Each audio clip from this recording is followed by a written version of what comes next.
Patas arriba, la escuela del mundo al revés. Hace 130 años, después de visitar el país de las maravillas, Alicia se metió en un espejo para descubrir el mundo al revés. Si Alicia renaciera en nuestros días, no necesitaría atravesar ningún espejo. Le bastaría con asomarse a la ventana. Al fin del milenio, el mundo al revés está a la vista. Es el mundo tal cual es, con la izquierda a la derecha, el ombligo en la espalda y la cabeza en los pies. Hoy en día, ya la gente no respeta nada. Antes, poníamos en un pedestal la virtud, el honor, la verdad y la ley. La corrupción campea en la vida americana de nuestros días. Donde no se obedece otra ley, la corrupción es la única ley. La corrupción está minando este país. La virtud, el honor y la ley se han esfumado de nuestras vidas. Declaraciones de Al Capone al periodista Cornelius Vanderbilt Jr. Entrevista publicada en la revista Liberty el 17 de octubre de 1931, unos días antes de que Al Capone marchara preso. Hace 130 años, después de visitar el país de las maravillas, Alicia se metió en un espejo para descubrir el mundo al revés. Si Alicia renaciera en nuestros días, no necesitaría atravesar ningún espejo. Le bastaría con asomarse a la ventana. Si usted decide entrenar a su perro, merece una felicitación porque tomó la decisión correcta. En poco tiempo, descubrirá que los roles entre el amo y el perro están perfectamente claros. Centro Internacional Purina. Educando con el ejemplo. Una escuela del mundo al revés es la más democrática de las instituciones educativas.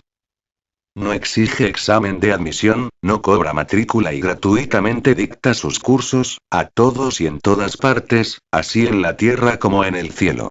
Por algo es hija del sistema que ha conquistado, por primera vez en toda la historia de la humanidad, el poder universal. En la escuela del mundo al revés, el plomo aprende a flotar y el corcho, a hundirse.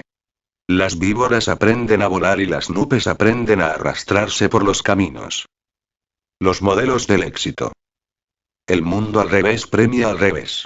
Desprecia la honestidad, castiga el trabajo, recompensa la falta de escrúpulos y alimenta el canibalismo. Sus maestros calumnian la naturaleza. La injusticia, dicen, es la ley natural. Milton Friedman, uno de los miembros más prestigiosos del cuerpo docente, habla de la tasa natural de desempleo. Por ley natural, comprueban Richard Epstein y Charles Murray, los negros están en los más bajos peldaños de la escala social. Para explicar el éxito de sus negocios, John D. Rockefeller solía decir que la naturaleza recompensa a los más aptos y castiga a los inútiles. Y más de un siglo después, muchos dueños del mundo siguen creyendo que Charles Darwin escribió sus libros para anunciarles la gloria. Supervivencia de los más aptos. La aptitud más útil para abrirse paso y sobrevivir, el killing instinct, el instinto asesino, es virtud humana cuando sirve para que las empresas grandes hagan la digestión de las empresas chicas y para que los países fuertes devoren a los países débiles, pero es prueba de bestialidad cuando cualquier pobre tipo sin trabajo sale a buscar comida con un cuchillo en la mano.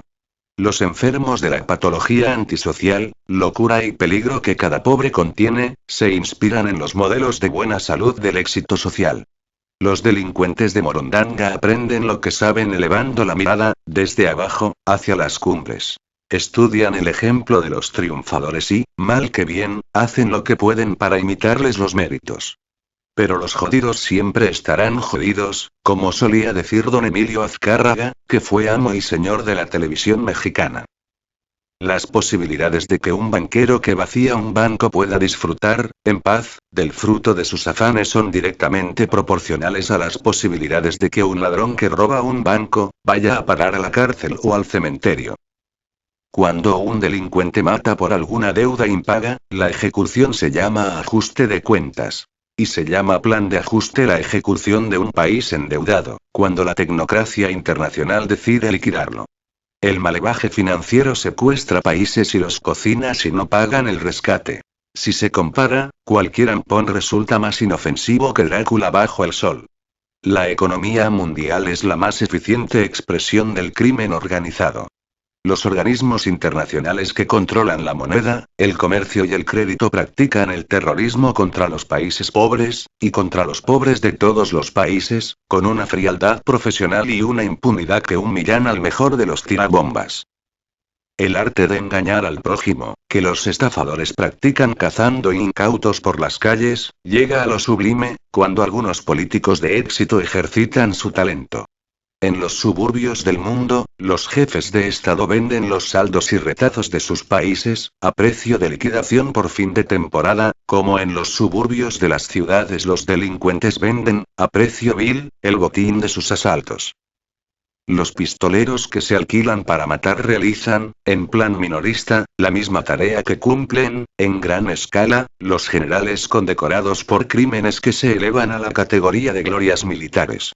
Los asaltantes, al acecho en las esquinas, pegan zarpazos que son la versión artesanal de los golpes de fortuna asestados por los grandes especuladores que desvalijan multitudes por computadora. Los violadores que más ferozmente violan la naturaleza y los derechos humanos, jamás van presos. Ellos tienen las llaves de las cárceles. En el mundo tal cual es, mundo al revés, los países que custodian la paz universal son los que más armas fabrican y los que más armas venden a los demás países. Los bancos más prestigiosos son los que más narcodólares lavan y los que más dinero robado guardan. Las industrias más exitosas son las que más envenenan el planeta. Y la salvación del medio ambiente es el más brillante negocio de las empresas que lo aniquilan. Son dignos de impunidad y felicitación quienes matan la mayor cantidad de gente en el menor tiempo, quienes ganan la mayor cantidad de dinero con el menor trabajo, y quienes exterminan la mayor cantidad de naturaleza al menor costo. Caminar es un peligro y respirar es una hazaña en las grandes ciudades del mundo al revés. Quien no está preso de la necesidad, está preso del miedo. Unos no duermen por la ansiedad de tener las cosas que no tienen, y otros no duermen por el pánico de perder las cosas que tienen. El mundo al revés nos entrena para ver al prójimo como una amenaza y no como una promesa, nos reduce a la soledad y nos consuela con drogas químicas y con amigos cibernéticos. Estamos condenados a morirnos de hambre, a morirnos de miedo o a morirnos de aburrimiento, si es que alguna bala perdida no nos abrevia la existencia. ¿Será esta libertad, la libertad de elegir entre esas desdichas amenazadas, nuestra única libertad posible? El mundo al revés nos enseña a padecer la realidad en lugar de cambiarla, a olvidar el pasado en lugar de escucharlo, y a aceptar el futuro en lugar de imaginarlo. Así practica el crimen, y así lo recomienda. En su escuela del crimen son obligatorias las clases de impotencia, amnesia y resignación. Pero está visto que no hay desgracia sin gracia, ni cara que no tenga su contracara, ni desaliento que no busque su aliento. Ni tampoco hay escuela que no encuentre su contraescuela. Los alumnos. Día tras día, se niega a los niños el derecho de ser niños. Los hechos, que se burlan de ese derecho, imparten sus enseñanzas en la vida cotidiana. El mundo trata a los niños ricos como si fueran dinero, para que se acostumbren a actuar como el dinero actúa. El mundo trata a los niños pobres como si fueran basura, para que se conviertan en basura. Y a los del medio, a los niños que no son ricos ni pobres, los tiene atados a la pata del televisor, para que desde muy temprano acepten, como destino, la vida prisionera. Mucha magia y mucha suerte tienen los niños que consiguen ser niños. Los de arriba, los de abajo y los del medio. En el océano del desamparo, se alzan las islas del privilegio. Son lujosos campos de concentración, donde los poderosos solo se encuentran con los poderosos, y jamás pueden olvidar, ni por un ratito, que son poderosos. En algunas de las grandes ciudades latinoamericanas, los secuestros se han hecho costumbre, y los niños ricos crecen encerrados dentro de la burbuja del miedo. Habitan mansiones amuralladas, grandes casas o grupos de casas rodeadas de cercos electrificados y de guardias armados, y están día y noche vigilados por los guardaespaldas y por las cámaras de los circuitos cerrados de seguridad. Los niños ricos viajan, como el dinero, en autos blindados. No conocen, más que de vista, su ciudad. Descubren el subterráneo en París o en Nueva York, pero jamás lo usan en San Pablo o en la capital de México. Ellos no viven en la ciudad donde viven. Tienen prohibido este vasto infierno que acecha su minúsculo cielo privado. Más allá de las fronteras, se extiende una región del terror donde la gente es mucha, fea, sucia y envidiosa. En plena era de la globalización, los niños ya no pertenecen a ningún lugar, pero los que menos lugar tienen son los que más cosas tienen. Ellos crecen sin raíces, despojados de la identidad cultural, y sin más sentido social que la certeza de que la realidad es un peligro. Su patria está en las marcas de prestigio universal, que distinguen sus ropas y todo lo que usan, y su lenguaje es el lenguaje de los códigos electrónicos internacionales. En las ciudades más diversas, y en los más distantes lugares del mundo, los hijos del privilegio se parecen entre sí, en sus costumbres y en sus tendencias, como entre sí se parecen los shopping centers y los aeropuertos, que están fuera del tiempo y del espacio. Educados en la realidad virtual, se deseducan en la ignorancia de la realidad real, que solo existe para ser temida o para ser comprada. Mundo infantil. Hay que tener mucho cuidado al cruzar la calle, explicaba el educador colombiano Gustave Wilches a un grupo de niños. Aunque haya luz verde, nunca vayan a cruzar sin mirar a un lado, y después al otro. Y Wilches contó a los niños que una vez un automóvil lo había atropellado y lo había dejado tumbado en medio de la calle. Evocando aquel desastre que casi le costó la vida, Wilches frunció la cara. Pero los niños preguntaron: ¿de qué marca era el auto? ¿Tenía aire acondicionado? ¿Y techo solar eléctrico? ¿Tenía faros antiniebla? ¿De cuántos cilindros era el motor? Vidrieras. Juguetes para ellos. Rambos, Robocops, ninjas, Batmans, monstruos, metralletas, pistolas, tanques, automóviles, motocicletas, camiones, aviones, naves espaciales. Juguetes para ellas. Barbies, eighties, tablas de planchar, cocinas, licuadoras, lavarropas, televisores, bebés, cunas, mamaderas, lápices de labios, ruleros, coloretes. Fast food, fast cars, fast life. Desde que nacen, los niños ricos son entrenados para el consumo y para la fugacidad, y transcurren la infancia comprobando que las máquinas son más dignas de confianza que las personas. Cuando llegue la hora del ritual de iniciación, les será ofrendada su primera coraza todoterreno, con tracción a 4 ruedas. Durante los años de la espera, ellos se lanzan a toda velocidad a las autopistas cibernéticas y confirman su identidad devorando imágenes y mercancías, haciendo zapping y haciendo shopping. Los ciberniños navegan por el ciberespacio con la misma soltura con que los niños abandonados deambulan por las calles de las ciudades. Mucho antes de que los niños ricos dejen de ser niños y descubran las drogas que aturden la soledad y enmascaran el miedo, ya los niños pobres están aspirando gasolina o pegamento. Mientras los niños ricos juegan a la guerra con balas de rayos láser, ya las balas de plomo amenazan a los niños de la calle. En América Latina, los niños y los adolescentes suman casi la mitad de la población total. La mitad de esa mitad vive en la miseria. Sobrevivientes. En América Latina mueren 100 niños, cada hora, por hambre o enfermedad curable, pero hay cada vez más niños pobres en las calles y en los campos de esta región que fabrica pobres y prohíbe la pobreza. Niños son, en su mayoría, los pobres.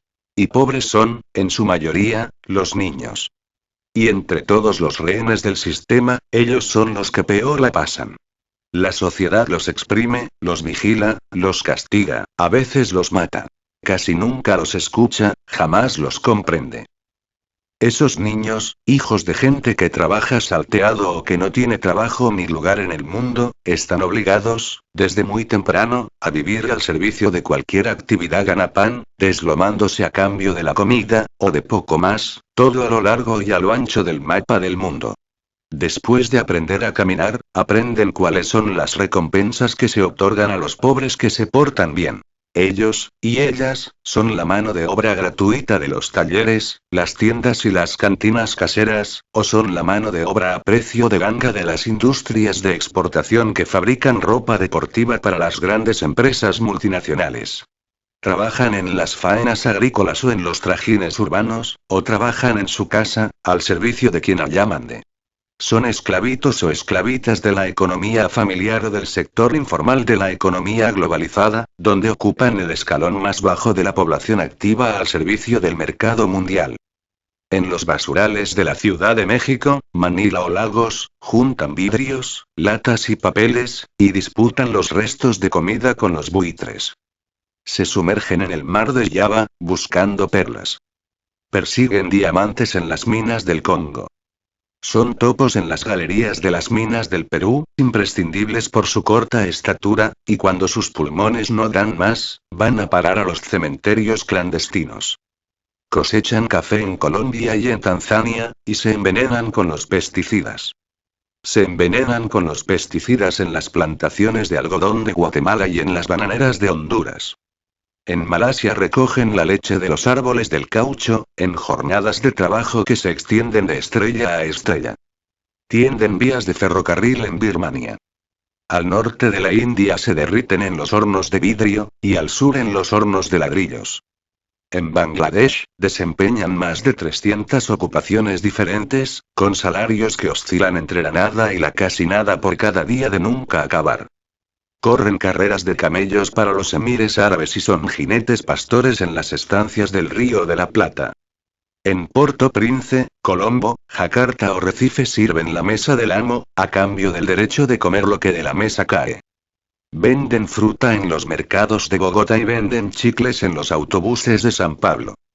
Limpian parabrisas en las esquinas de Lima, Quito o San Salvador. Lustran zapatos en las calles de Caracas o Guanajuato. Cosen ropa en Tailandia y cosen zapatos de fútbol en Vietnam. Cosen pelotas de fútbol en Pakistán y pelotas de béisbol en Honduras y Haití. Para pagar las deudas de sus padres, recogen té o tabaco en las plantaciones de Sri Lanka y cosechan jazmines, en Egipto, con destino a la perfumería francesa. Alquilados por sus padres, tejen alfombras en Irán, Nepal y en la India, desde antes del amanecer hasta pasada la medianoche, y cuando alguien llega a rescatarlos, preguntan: ¿Es usted mi nuevo amo? Vendidos a $100 por sus padres, se ofrecen en Sudán para labores sexuales o todo trabajo. Charlando con un enjambre de niños de la calle, de esos que se trepan a los autobuses en la Ciudad de México, la periodista Karina Áviles les preguntó por las drogas. Me siento muy bien, me quito de los problemas, dijo uno. Cuando bajo a lo que soy, dijo, me siento encerrado como un pajarito. Esos niños eran habitualmente acosados por los policías y los perros de la central camionera del norte. El gerente general de la empresa declaró a la periodista: no dejamos que los niños se mueran porque, de alguna manera, son humanos. Por la fuerza reclutan niños los ejércitos, en algunos lugares de África, Medio Oriente y América Latina. En las guerras, los soldaditos trabajan matando, y sobre todo trabajan muriendo. Ellos suman la mitad de las víctimas en las guerras africanas recientes. Con excepción de la guerra, que es cosa de machos según cuenta la tradición y enseña la realidad, en casi todas las demás tareas, los brazos de las niñas resultan tan útiles como los brazos de los niños. Pero el mercado laboral reproduce en las niñas la discriminación que normalmente practica contra las mujeres. Ellas, las niñas, siempre ganan menos que lo poquísimo que ellos, los niños, ganan, cuando algo ganan. La prostitución es el temprano destino de muchas niñas y, en menor medida, también de unos cuantos niños, en el mundo entero. Por asombroso que parezca, se calcula que hay por lo menos 100.000 prostitutas infantiles en los Estados Unidos, según el informe de UNICEF de 1997. Pero es en los burdeles y en las calles del sur del mundo donde trabaja la inmensa mayoría de las víctimas infantiles del comercio sexual. Esta multimillonaria industria, vasta red de traficantes, intermediarios, agentes turísticos y proxenetas, se maneja con escandalosa impunidad. En América Latina, no tiene nada de nuevo. La prostitución infantil existe desde que en 1536 se inauguró la primera casa de tolerancia, en Puerto Rico. Actualmente, 500.000 de niñas brasileñas trabajan vendiendo el cuerpo, en beneficio de los adultos que las explotan. Tantas como en Tailandia, no tantas como en la India. En algunas playas del Mar Caribe, la próspera industria del turismo sexual ofrece niñas vírgenes a quien pueda pagarlas. Cada año aumenta la cantidad de niñas arrojadas al mercado de consumo. Según las estimaciones de los organismos internacionales, por lo menos 1 millón de niñas se incorporan, cada año, a la oferta mundial de cuerpos. En las calles de México, una niña inhala tolueno, solubles, pegamentos o lo que sea. Pasada la tembladera, cuenta. Yo aluciné al diablo, o sea que se me metía el diablo y en eso, pus. Quedé en la orillita, ya me iba a aventar, de 8 pisos era el edificio y ya me iba yo a aventar, pero en eso se me fue mi alucín, se me salió el diablo. El alucín que más me ha gustado es cuando se me apareció la Virgencita de Guadalupe. 2 veces la aluciné. Son incontables los niños pobres que trabajan, en su casa o afuera, para su familia o para quien sea. En su mayoría, trabajan fuera de la ley y fuera de las estadísticas. ¿Y los demás niños pobres? De los demás, son muchos los que sobran. El mercado no los necesita, ni los necesitará jamás. No son rentables, jamás lo serán. Desde el punto de vista del orden establecido, ellos empiezan robando el aire que respiran y después roban todo lo que encuentran. Entre la cuna y la sepultura, el hambre o las balas suelen interrumpirles el viaje. El mismo sistema productivo que desprecia a los viejos, teme a los niños. La vejez es un fracaso, la infancia es un peligro. Cada vez hay más y más niños marginados que nacen con tendencia al crimen, al decir de algunos especialistas. Ellos integran el sector más amenazante de los excedentes de población.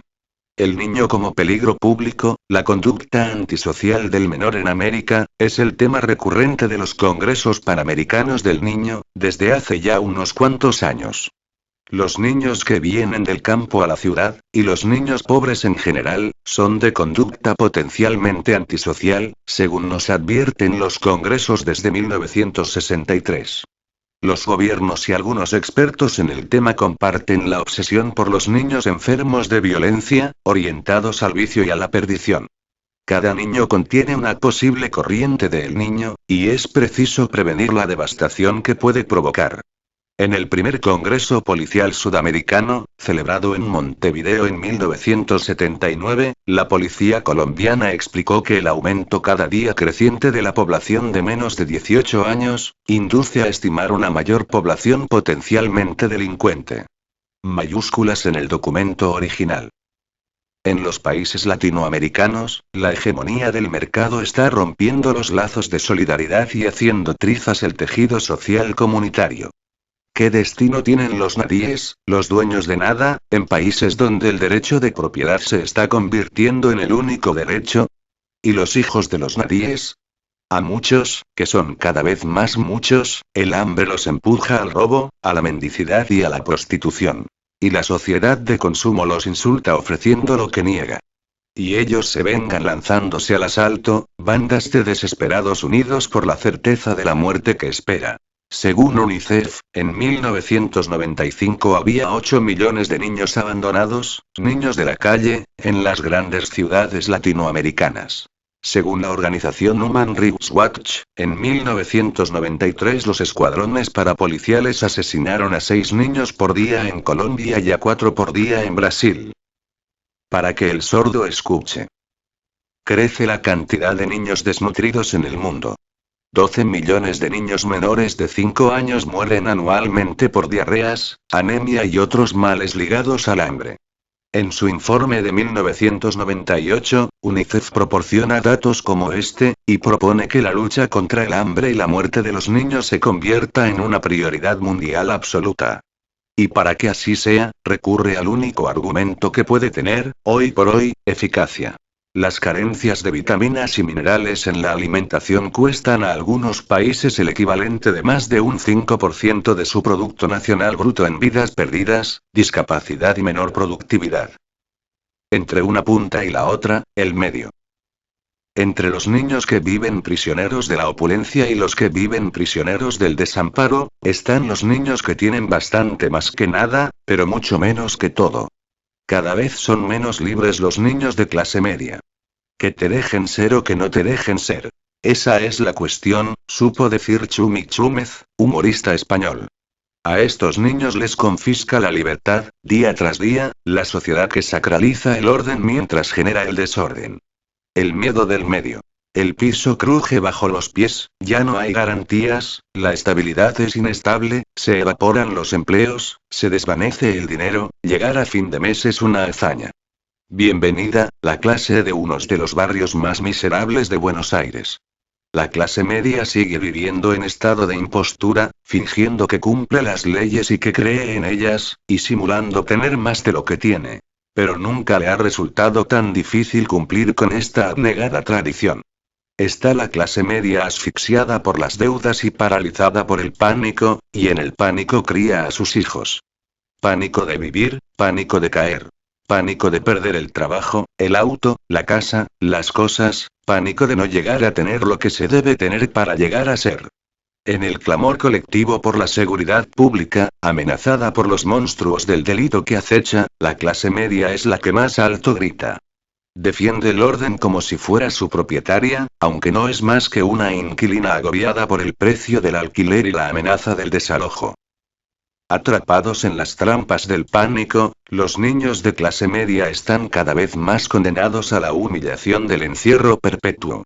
En la ciudad del futuro, que ya está siendo ciudad del presente, los teleniños, vigilados por niñeras electrónicas, contemplarán la calle desde alguna ventana de sus telecasas. La calle prohibida por la violencia o por el pánico a la violencia, la calle donde ocurre el siempre peligroso, y a veces prodigioso, espectáculo de la vida.